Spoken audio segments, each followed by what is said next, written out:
about 100 yards north of our house. See the driveway. And see Hoodenpyle's buildings, his house, and his big red barn. And the flags show the new border of his property, which is moved toward us. In other words, moved to the north a few yards in a trade with Hank for the strip to build the entrance road for this property.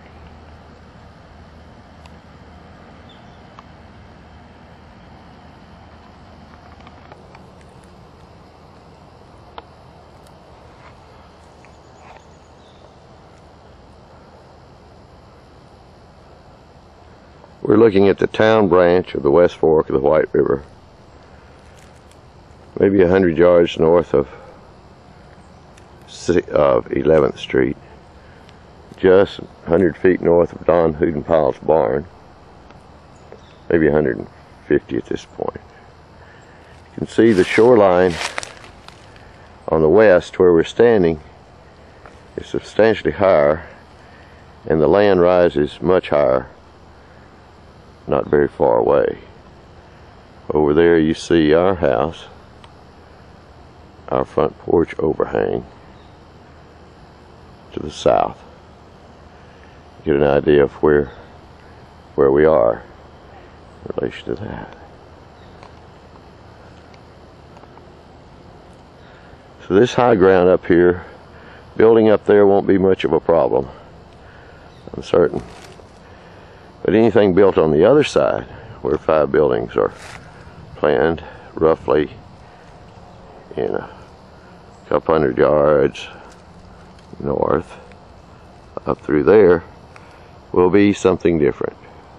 Because unlike this west shore that you're looking at, we're looking north on the west shore right now, there is no high ground. You get out near Hill Avenue. So that means there will be a lot of filling, and it'll be necessary to fill. Otherwise, the stream, when it overflows, will go through the basement or the garages of those buildings. And of course, if you compress the stream bank, compress the stream, it'll flow deeper and faster downstream and will spread out even further and quicker onto the backyards and around, and even into some of the homes possibly downstream when there's extremely large rain. Some wonderful trees. That huge willow there has a big old hole in it. I suspect the squirrels use that a lot. Interesting things that are threatened by this development. We hope that all these habitat trees of that sort will be preserved. Beyond that willow in that hollow, you see one in the background. Can't tell from here what species of tree it is, but it clearly has a big old hollow in it. And the squirrels and many birds use those hollows. So don't know which ones. This willow, probably that hole could be used by raccoons, I believe, and we certainly have a nice population of raccoons here. That may be one of their main habitat trees. Their place of safety and comfort.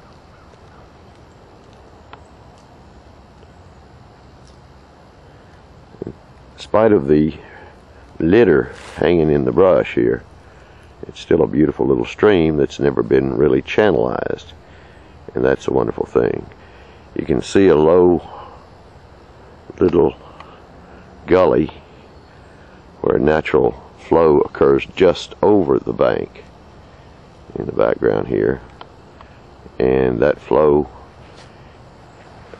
in this case I believe enters the stream right about there around that the roots of that tree. That's why that tree's washed out more than others.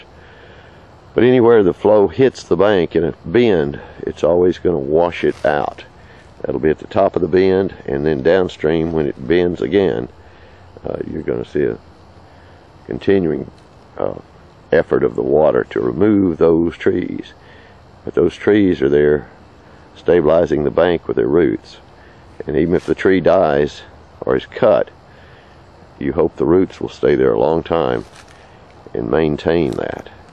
The trees obviously are of great value to the wildlife in this area.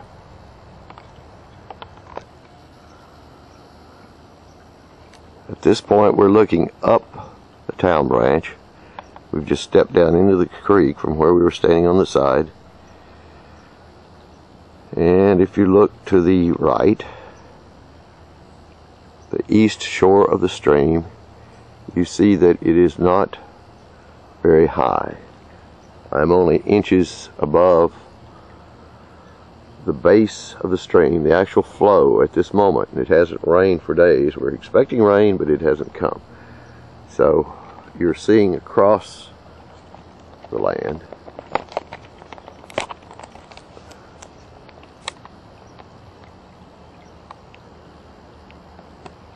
As I raise the camera to approximately 7 feet above the flow, you can see a pretty good distance out there, I believe. You can see that that land is clearly the overflow land for this stream. And it does have little channels in there. But basically it's the same level for a long ways out. On the other side, however, it's a little higher, and it gets higher as you walk away from the stream.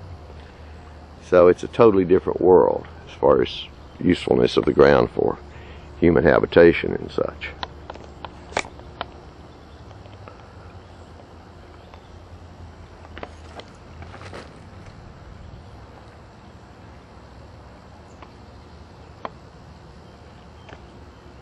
That's the view south from this same spot.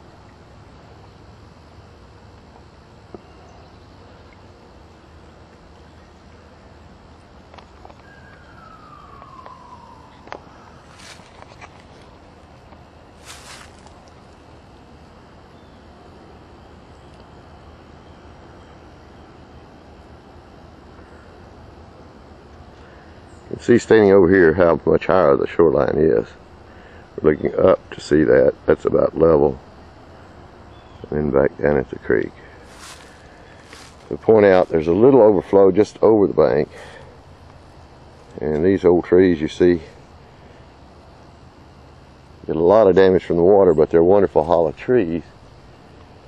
Extremely valuable as habitat for wildlife. See how the old hollow rest on that younger tree that's giving it a lot of support, and that younger tree is utilizing one nearby it. It's a magnificent system when you get into woods like this in the bottomland.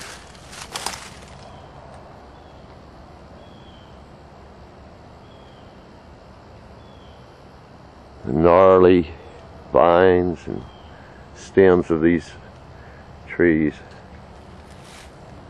are sometimes beautiful and sometimes not so beautiful to those who maybe don't really appreciate the diversity of nature and the fact that in nature not everything grows straight and tall,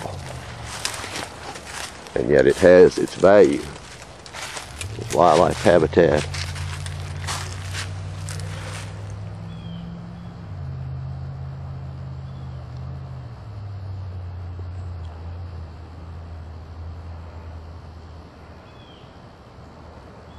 This shows one of the little strips where it runs off this land. When the water rises, of course, the creek rises, it starts backing up these little inlets. And then it will gradually get deep enough in this inlet and it backs out into that area. And this occurs in several places. When the stream releases enough of its water, then this overflow area empties through this opening and a few others. The primary one probably is actually down at the south end near the east side of Mr. Hudenpile's property.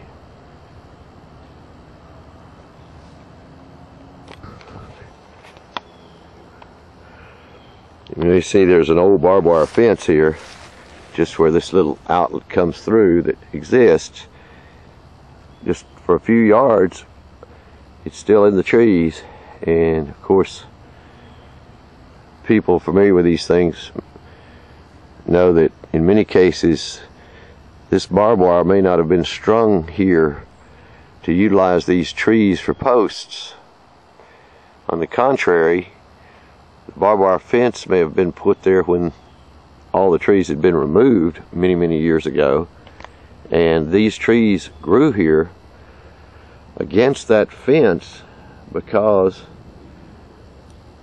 it's difficult to mow and chop down something in your fence line, so they would remain safe and grow tall and strong along a fence line.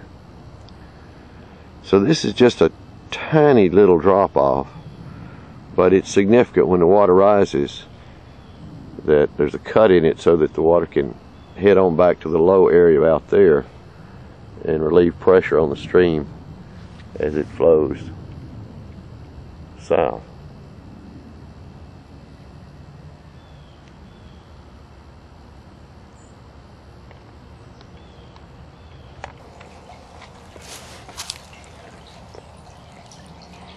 This is interesting looking into this sewer line because it's such a clean sewer line.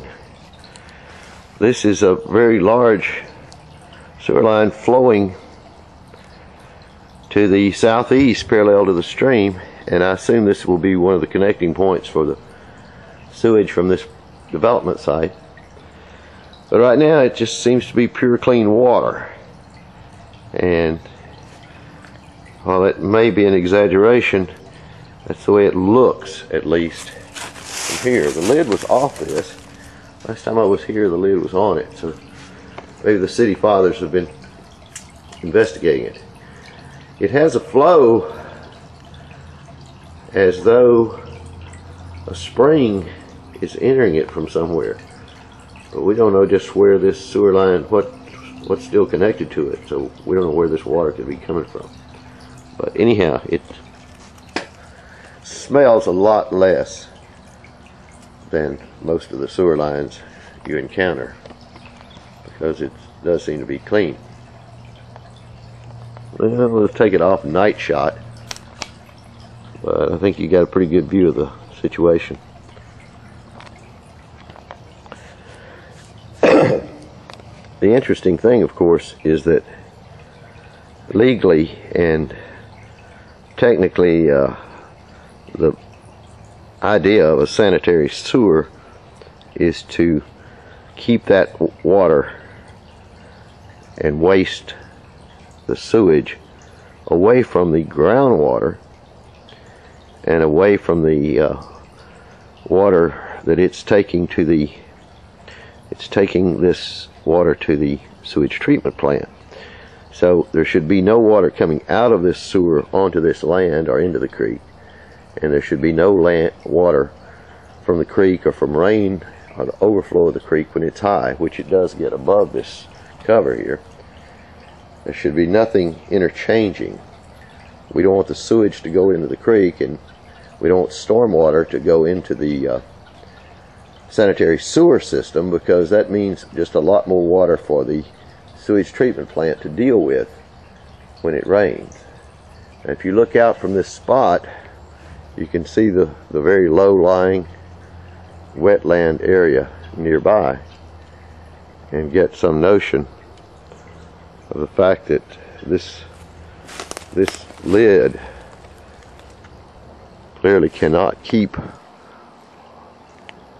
water from overflowing into this device, and there are places where water gets in when it overflows and causes sewage to come out of here, and that of course is a threat to the purity of our water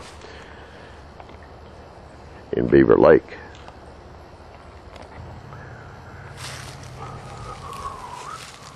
This shot gives you an idea of the fact that this top of this is no more than 6 feet above the base flow of this creek, which means that when it floods, it easily gets above this. Of course, I hope they're planning to put this lid back on there. I'm not sure we should do it ourselves. This is the way we found it, with only the inner lid in position. And as I say, it wasn't that way recently. Somebody's looked in there. That means they're doing a good study of the situation.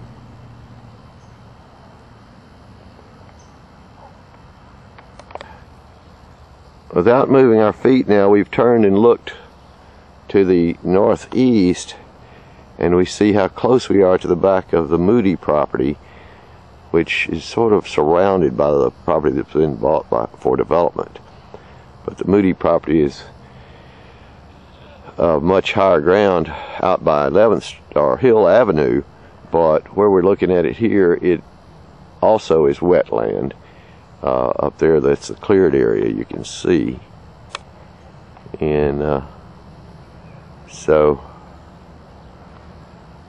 there's not much high ground. That's a good ways out there, 75 yards at this point, and we're already maybe 25 yards, so it's at least 100 yards from the creek to there, and that's the floodplain. But the proposal is to build buildings between here and there, and streets and other things out in this area. A little hard to imagine somebody purposely doing that, I believe. To me it is. If you look down that direction, only moved our feet a very short way, we're still right here by this sewer overflow. You see the potential overflow or inflow. You see the back of the duplexes that belong to one of our neighbors on Hill Avenue. Okay. We're going to walk toward southeast parallel to the creek toward Mr. Strayhorn's duplexes, and you can see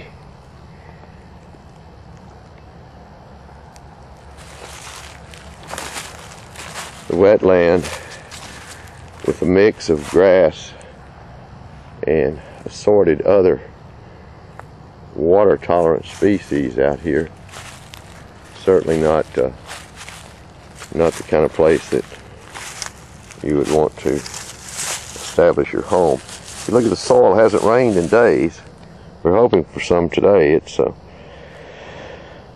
Sunday, January 2nd already, and rain's predicted, but it hasn't come. But you can see the soil stays moist.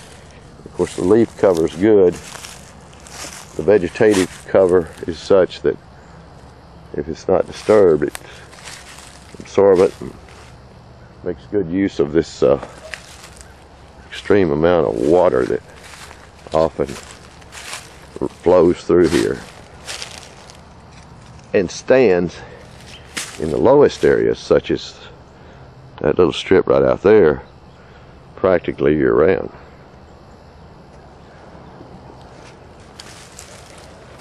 Okay, let's see. We're moving to the southeast slowly and shakily, I'm afraid, but best we can. Kind of got to watch where you step. Here you can see the little flow of water here is primarily from the Hill Avenue, Anderson Avenue, comes from south of Anderson Avenue or Anderson Street, where the old railroad crossed this property, and it re-enters or enters TownBranch down a little further. Now we're coming here only maybe 100 feet from the other sewer opening, and here's one that's just to the northeast of Mr. Hootenpile's barn, basically directly north of his house, about 200 feet or so. This one also, of course, is in the overflow area, which, if you wonder, does the water get as high as that? The cap of that thing? Well, let's look. Here you are looking at the cap of that. You say, well, that's pretty high out of the ground here. Yeah, the creek gets pretty deep here.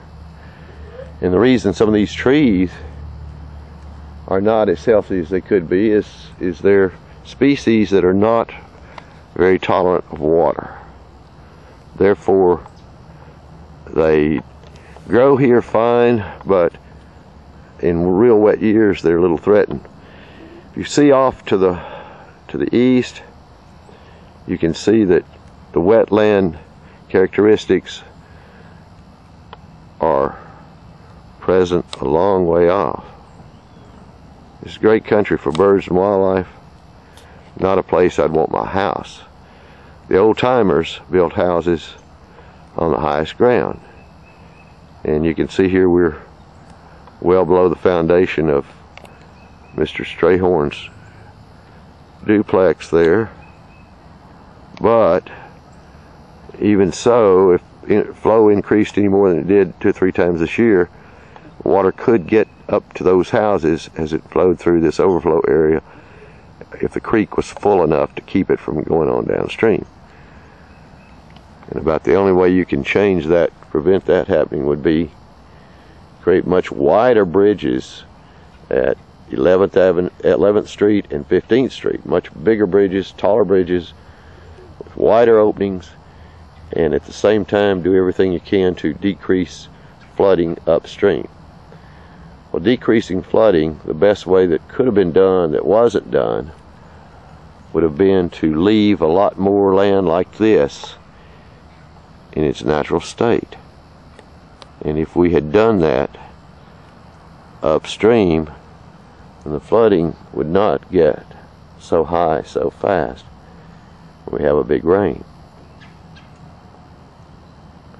So we're looking basically at that level of the top of that thing across this ground and seeing how far up the edge of those yards over there this low ground remains. Where it gets green up there, that's where it's as high as my head.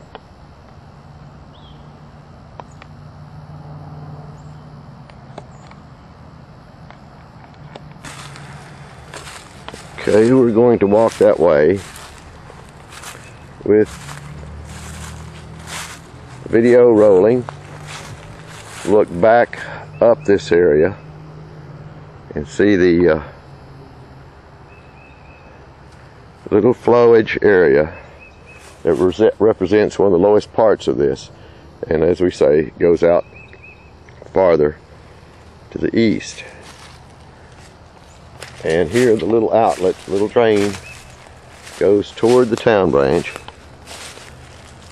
And oh, somebody's put an old Christmas tree in there. Well, if that were in Beaver Lake, it would provide fish habitat. Fish don't stay in here long. If there's a spring flood, there might be some coming upstream, but they get left behind pretty fast.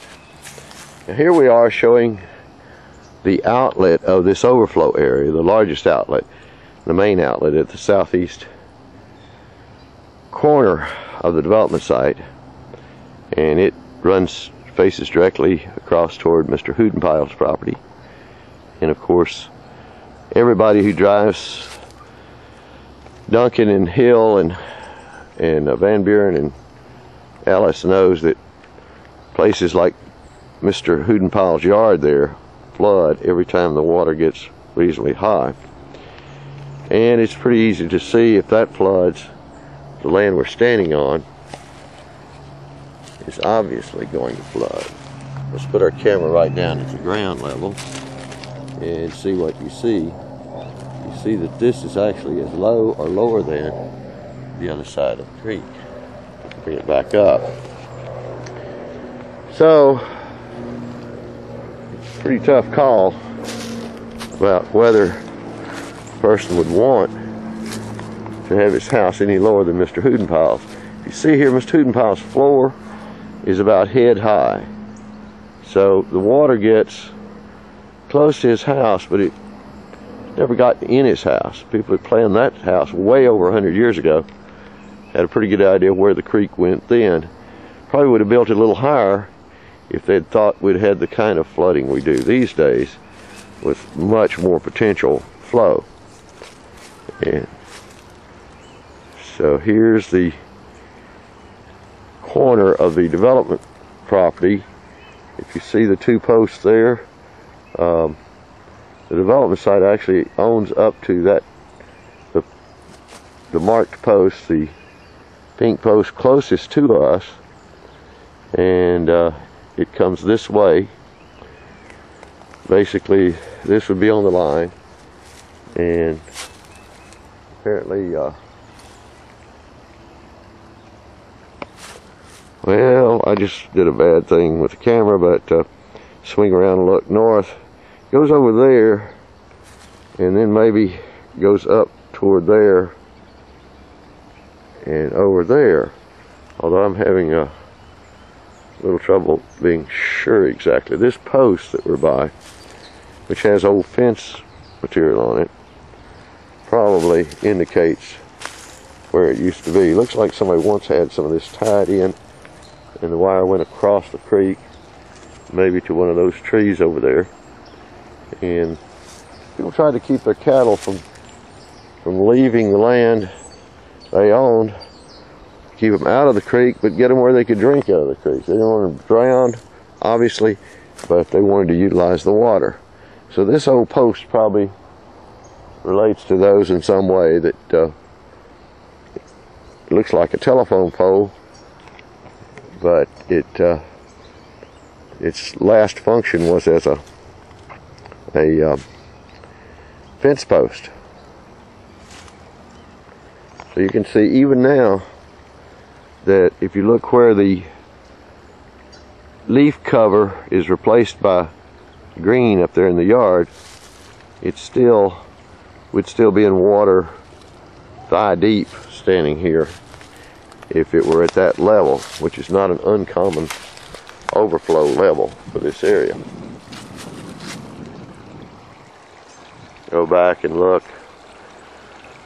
We know that the water always, well, 3 different nights this past year, 2004, the water washed the gravel out of that driveway and took it down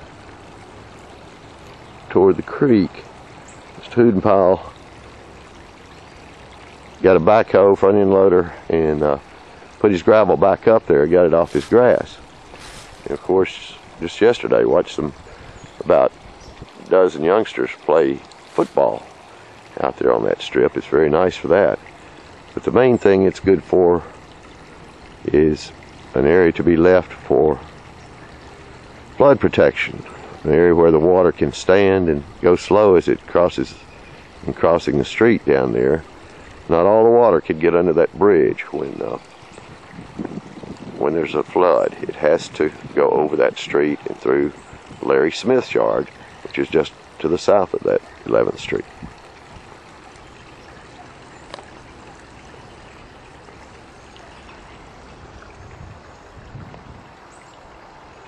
Beautiful old farm setting, way over 100 years old. And there was a dairy there, and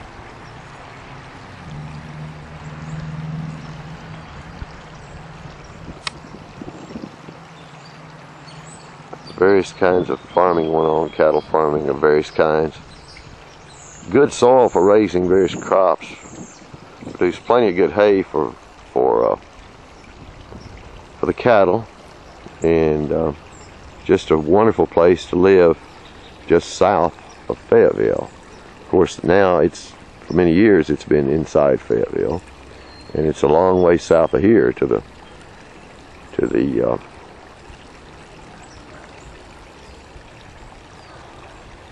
city limits.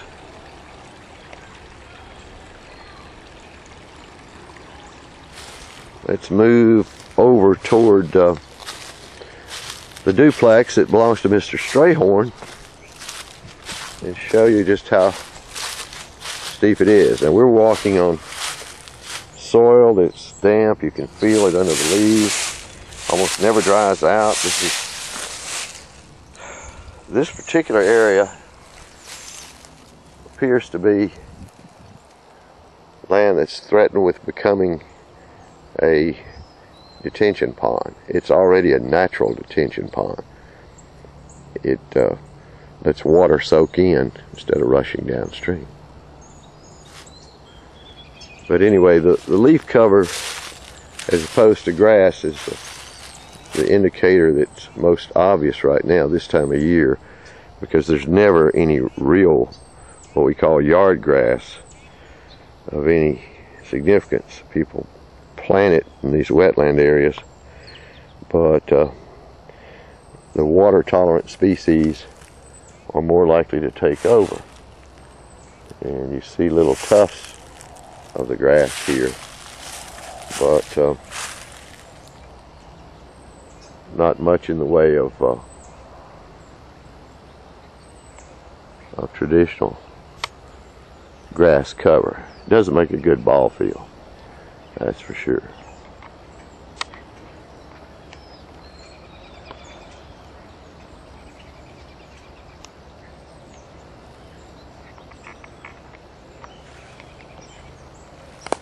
Water used to be an overflow area all the way around on this side all the way to 11th Street, but it's been filled down there some years ago when Mr. Christie owned all this property back here, and some trees grew on it, and when they built the habitat houses they took some of the trees off, but they left the barrier in the hope that the water will not go around this high enough uphill there to get in their houses.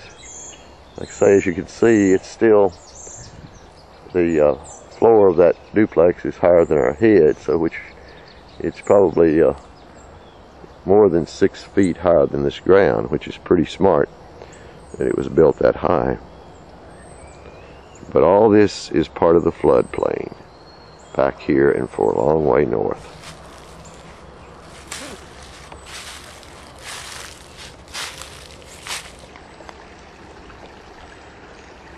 In desperation over the decades, people have tried to reinforce the wall with concrete and things, and of course it works to some degree, but a lot of it just washes away. So in addition to the natural stones and the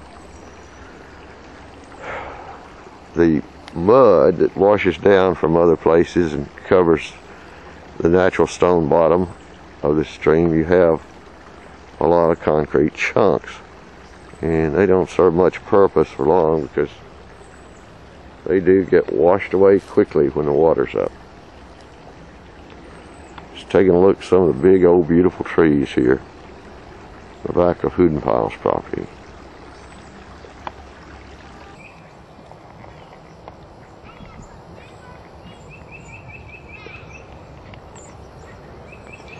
Now you're looking at the back of some of the houses on Hill Avenue.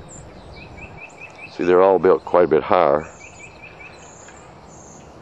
The first two-story you see is the Moody house, another 135-year-old house, and next to it is one that was called a Broyles house for a long time, and it does indeed belong to Hank Broyles now, and it's slated for removal to allow room for more condominiums. We're still hoping that maybe he'll change his mind, somebody will come along and remove the house. Best use for that old house with its beautiful backyard of huge trees and so forth would be probably a bed and breakfast site, because folks like to stay in historic buildings rather than modern buildings in many cases, and they bring a premium price. Now we're looking along the back property line here, but the property, this fence may or may not represent the property line here. I'm not quite certain, but we do know that the Moody property goes way down into the creek bottom. You can see one property marker through the brush out there, I believe, and then it's even further out there to get to the back of the Moody property. So they've got a nice big lot, and they don't want to give up any of their space. That's why it's not included in the development right now.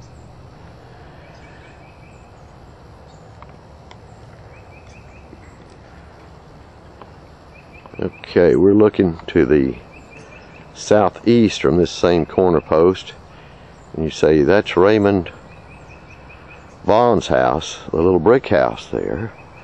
And then to the right, a little bit to the south, you see the first of 3 Habitat for Humanity productions. They were built there, not a whole lot above the creek, but enough that they haven't flooded. They didn't flood in 2004. The water gets out in their backyard, but it didn't quite get there, and partly that's thanks to the fill work, which of course was unpermitted by the government Corps of Engineers that supposedly protects the streams and so forth, but it was just done freelance back many years ago. So that strip shoreline on the east side of the creek at that point is higher and keeps the water flowing over Mr. Hoodenfile's yard, and out of this area here it would go down there, the water that's up here standing and flowing, but it goes on the west side of the creek at that point. In this wet soil, this moist soil, look at the things you do have growing. Interesting. And rabbits love this kind of country. This is the border of cottontail and swamp rabbit country. Just a look before we walk further away from this spot we've been talking about. Here's the shoreline where one of those overflow or one of those inlet outlet things to the sewer, to put it in perspective, turns to the southeast at that point, and we'll give you an idea. We turn almost probably 150 degrees total, and you see that other sewer opening over there, which again is down in the watershed. We're back on the main central flow of this overflow area, and we'll walk upstream a ways quickly now, because it does look like it's going to rain, and this water will be a lot deeper when it rains. Maybe not a whole lot deeper, but it'll be flowing. It's on the amount of rain.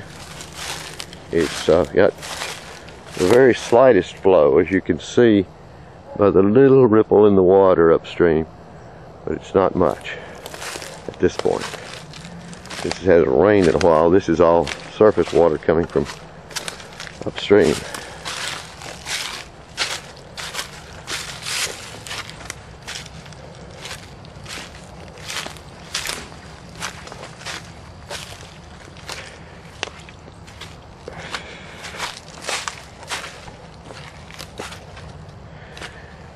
You see there's a little bit of higher ground, maybe a foot higher out between us and the creek, but then there's another low strip we showed you a while ago on that side, and then off to the right here to the east you see the back of the Moody property, which extends way down in here at this point.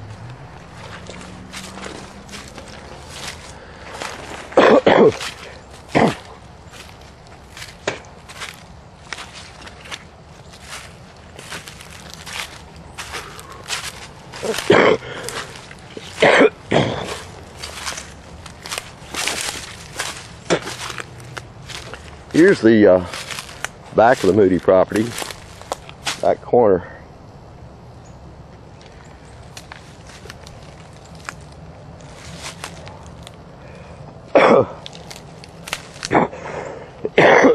Excuse me.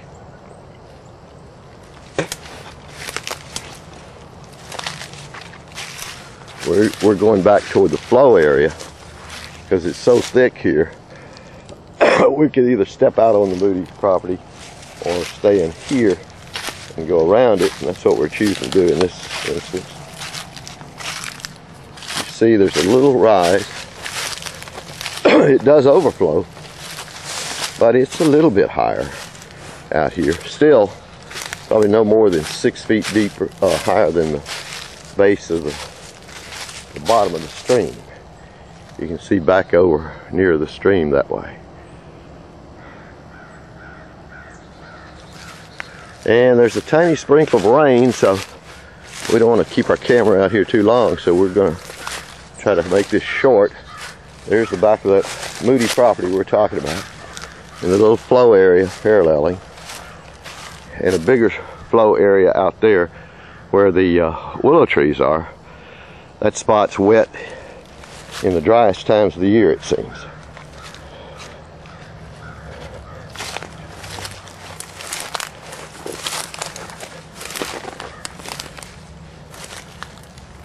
And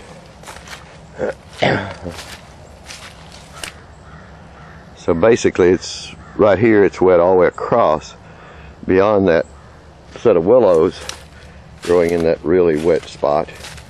And you see the little hummocks here where the little trees try to grow, and the water constantly in here flowing past them erodes the roots from around them, and they get into strange shapes sometimes trying to survive in this setting.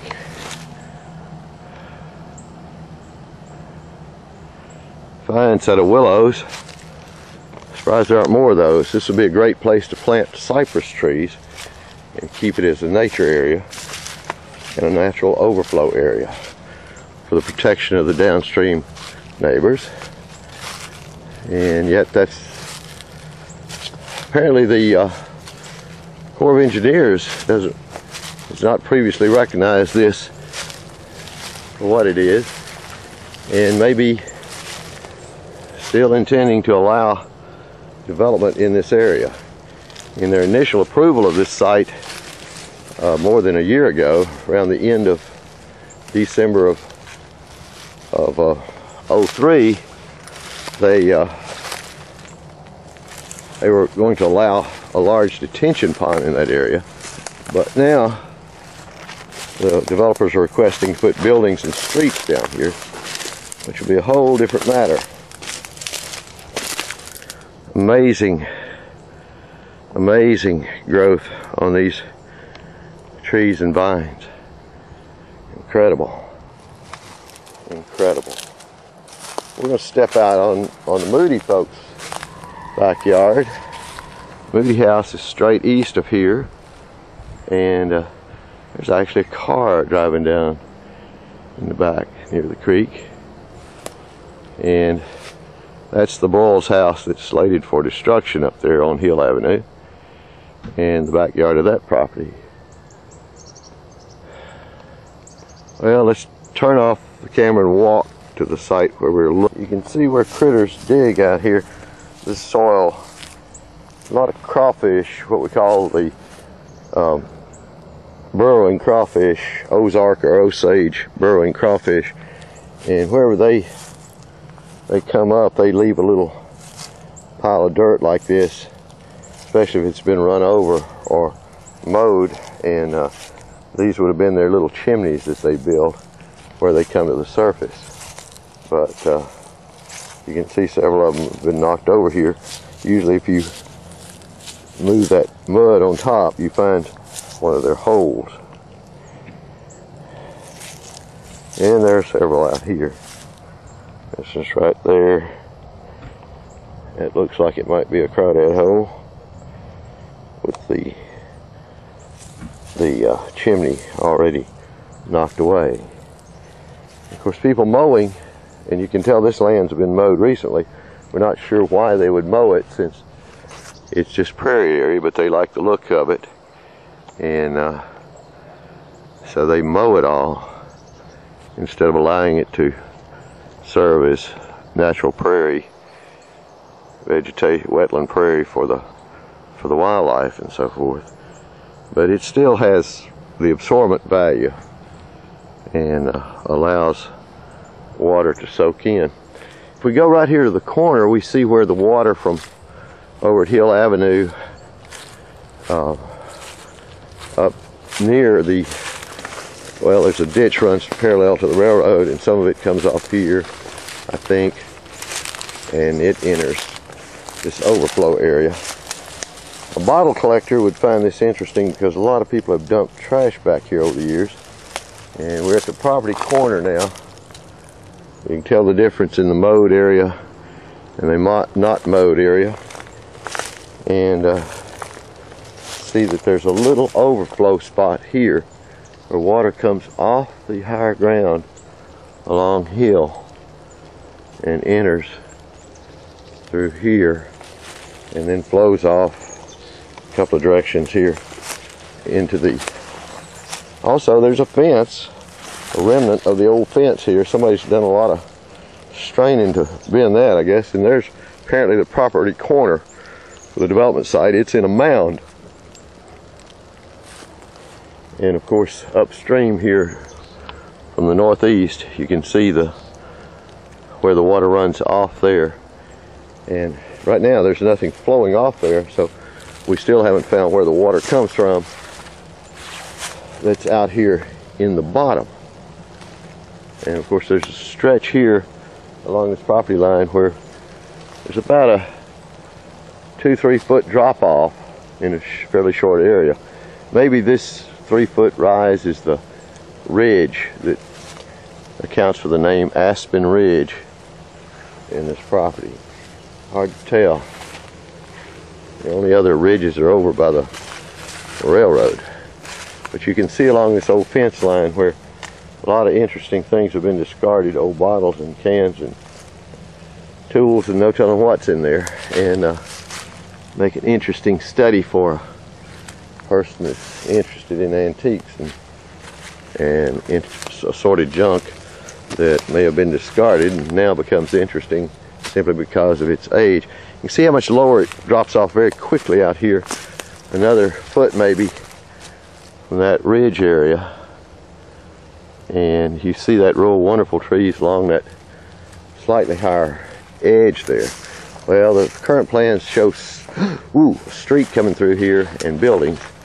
So we don't know just how this is going to look. What are we seeing in the background? Gosh, are we that close to the railroad overpass? There's no building up there. What is that to the north? So we get an idea of what this overflow area is like through here. And let's go north a little further. And again, on the right is that little low ridge with all the beautiful trees lined along the property line. And up in here we see that it's another critter hole. A lot of critters have their holes out here. We're still walking north. Fire trucks, police, we don't know what's going by right now. And looking back to our east, a little ridge line. And all of this is the overflow area. We're getting to the part of it where it's a little higher than down that way. But it all overflows when the water is up and flowing from the University of Arkansas campus southward through this area. Now we've arrived at the edge of the old spur line, which comes across here. At this point it may be the main line, and it's where the trail would run across this property. Let's go back a little southwest, see how far it is to the creek across here. And try to walk pretty fast. And see, there's a spot here that stays wet all the time. Oh, don't know about, I hope to goodness these trees are to be preserved, because they're pretty important to the wildlife and the beauty. I mean, if you're going to have somebody live here, you'd like them to have some mature trees, not just a bunch of little stems planted to replace them, because if they fill it with red dirt, they won't grow pretty anytime soon. There's a mound looking just a little to our north here that we're passing by, and that mound is what? Well, more than 3 feet higher than the ground around it. If we go down low, get the camera down to the ground here, it's surrounded by ground this low, and you come up, well, I'm on my knee and it's head high, so that's a pretty substantial mound. And again, we don't know if the water just eroded the land around that, or exactly how a mound like this was created. But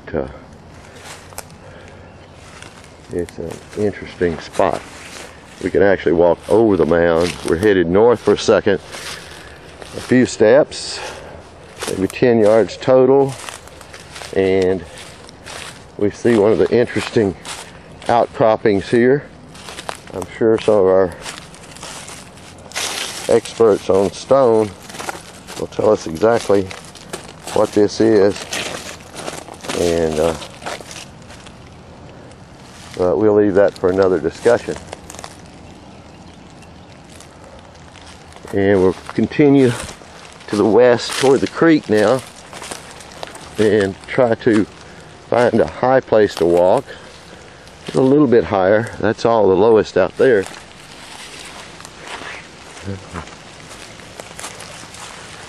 And maybe we can cut right through here on the edge of this place. The rain's falling now.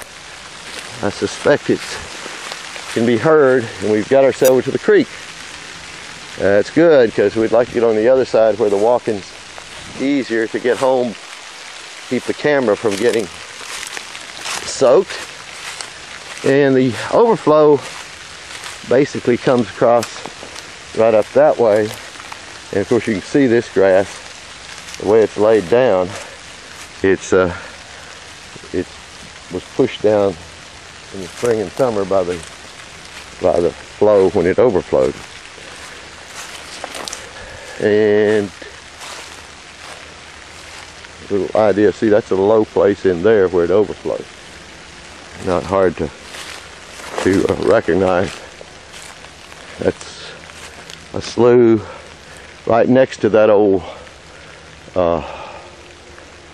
east-west spur that came off the east-west railroad and went up to the existing north-south railroad. So that allows a flow to cut through from the creek when the big culvert's full. Let's go take a look at the big culvert from this angle. What you may think is, boy, that's a small area, you can walk across it that fast. But it's pretty important small area. And we're now at the stream bank, and we are approaching the big culvert. And in the foreground of the big culvert, you see the bent tree, the Indian marker tree that we talked about before, and in the background, the big culvert. So it looks like we're going to have to get wet to go home. If we get out in the field on the west side, it's probably going to be, rain's going to be hitting us a lot harder. Won't take long for this flow to get heavier, and so if we're going to cross here, we want to do it now, because it can quickly become impossible to do without wading neck deep should it rain for an hour or so, and get one of these really hard rains that can come at any time. We could quickly have deep water flowing across all of this area. Probably not going to happen, but as we've seen, the soil is moist. All the moist soil type is holding water right now, so it's soaked up already, and there's no way there's not going to be a pretty fast runoff. If it were dry, as it gets so often in the summer, then we could expect it to give us more protection.